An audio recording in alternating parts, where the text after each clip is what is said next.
Xo'p. Auzu billahi mineşşeytanirracim. Bismillahirrahmanirrahim. Dersimizin keyirinden devam qilamiz. Olsun 21 bet nima 21 mavzu al-ma'lumu min ad-dini bid-darura.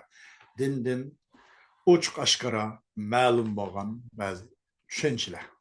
O dindin biz-darur ma'lum bo'lgan narsa uni tavanda kiramiz. Qala an-nadimu rahimahulloh.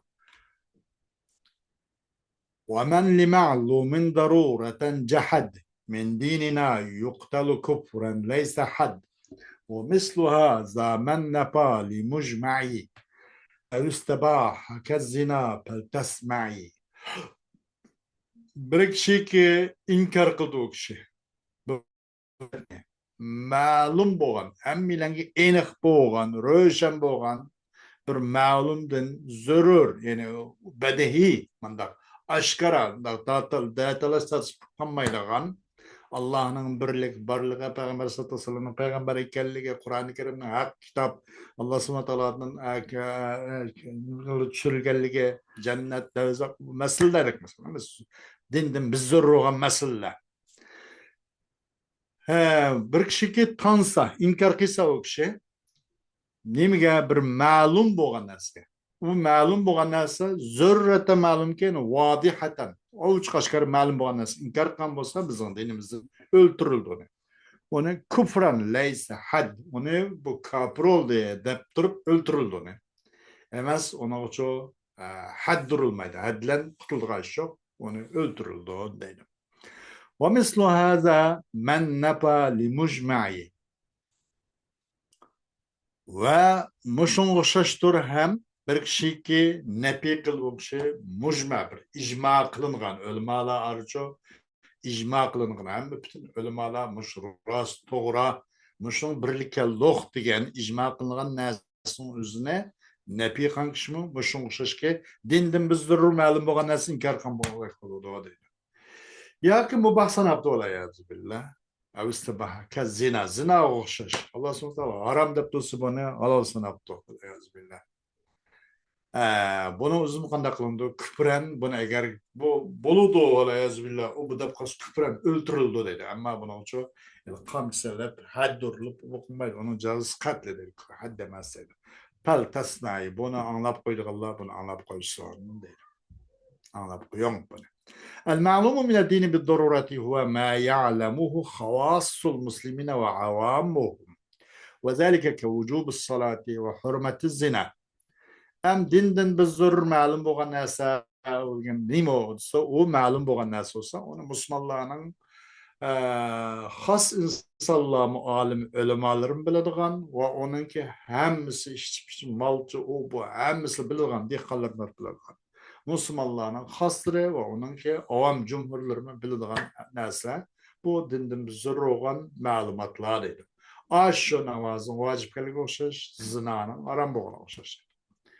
Hukmu munkiril ma'lumi min ad-din bid-darurati kafirun لأن جهده مستلزم لتكذيب النبي صلى الله عليه وسلم وذلك بعد إقامة الحجة عليه. Hem bu dindan biz zarur ma'lum bo'lgan narsani inkor qilishning hukmi emas u kofir.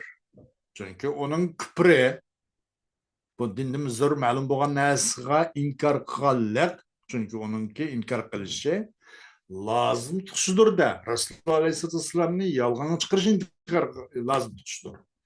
Buni inkor qilishi Rasululloh yolg'on degan yolg'onchi bo'layaz billah. Rasulullohni yolg'on chiqarishni lozim tutgan bo'ladi deydi.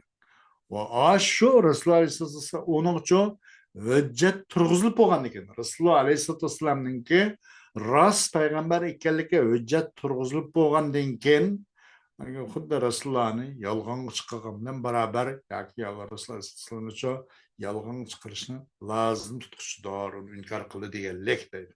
Dindan biz zarur ma'lum bo'lgan narsa inkor qillik Rasululloh إنكار قال والعياذ بالله واختلف في من أنكر شيئا أجمع عليه إجماعا قطعيا فقيل يكفر والراجح أنه لا يكفر إلا إذا كان معلوما من الدين بالضرورة وعليه فالمعول عليه في القضية هو المعلوم من الدين بالضرورة وليس شيئا آخر Endi bu inin qarta qat'iy ijmo qilingan narsaga inkor qilgan kishi haqida biroz o'xshash bo'lgan ko'z qarashlar bo'ldi. Deyilibdi u kofirizm debdi. Shugarak ko'z qarash u kofir bo'lmaydi. Lekin lam qachon kofir bo'ldi? O inkor qilingan narsa dindan bir zarur ma'lum bo'lgan narsa kofir deydi. Bunun qarta melce, ma'ul degan o qarta o melce qadiyadagi o nima biz tayanch qilgan melce uni panolangan ya melce. Bizim bu shu kofir bo'ladi bo'lmaydi degan bo'lgan melce. Nima? Dindan biz zarur ma'lum bo'lgan narsani inkor qilgan bo'lsa, o kofir. Valaysa shay'un axir, ondan boshqasi emas. Agar dindan biz zarur ma'lum bo'lmabdi, onu kafir değil bombaydı dedi. Demek küpür mü, onay mı küpür etmeydi de. واعتقاد إباحة واعتقاد إباحة محرم معلوم من الدين بالضرورة يشمل الكبائر والصغائر كالكذب مثلا ويشمل ما كان تحريمه لعينه مثل الزنا وما كان تحريمه لعارض كصوم يوم العيد فإن تحريمه لعارض وهو الإعراض عن ضيافة الله تعالى وخالف في ذلك البعض. Endi dindim biz zarur ma'lum bo'lgan haram qilingan narsaning o'zini mubah, durust deb e'tiqod qilish buning o'zicha cho'ng va kichik hammani o'z ichiga oladi.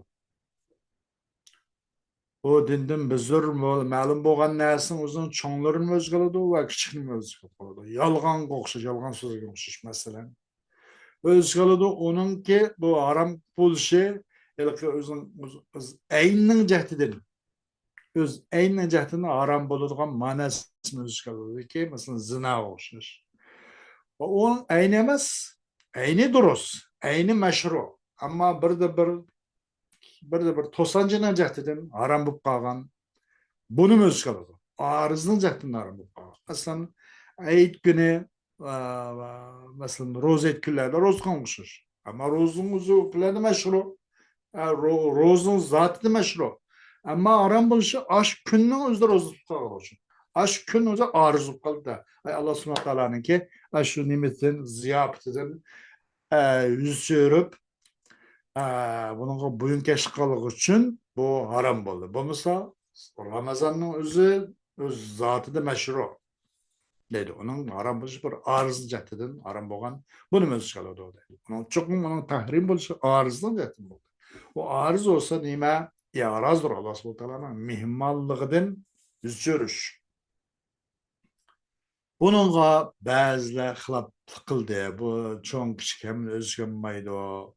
Dindan bizlar ma'lum bo'lgan narsani ibodat qilish, mubah deb e'tiqod qilish degan gapimizni bu cho'ngni o'ziga oladi, kichikni o'ziga olmaydi yoki u bu degandek bunga ba'zilar qarshi chiqqan bo'ldi.